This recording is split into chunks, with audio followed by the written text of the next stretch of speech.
এই গরমে আজকে কি কি রান্না হয়েছে চলো দেখাই একটু। এই দেখো, এটা কি বলো তো? কি নিরামিষ। একটা নিরামিষ তরকারি। ডাঁটা ডাঁটা দিয়ে কুমড়ো। আলু কুমড়ো গাজর পটল সব কিছু দিয়ে একটা সবজি করেছি।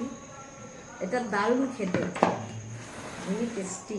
আর একটা এটাও নিরামিষে আমাদের ভালো লাগছে বলো এই কদিন। আর এটা আলু পটল আর পনির দিয়ে তরকারি করেছি। আরো কিছু আছে, সেটাও দেখাচ্ছি।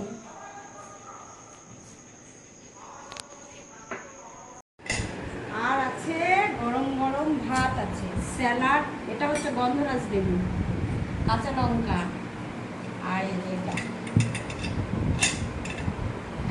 বাবা কি গরম। এটা হচ্ছে লাল লাল ঝাল ঝাল বড় বড় মোটা মোটা আলু দিয়ে মাটনের ঝোল। এটুকুই আজকে দুপুরে।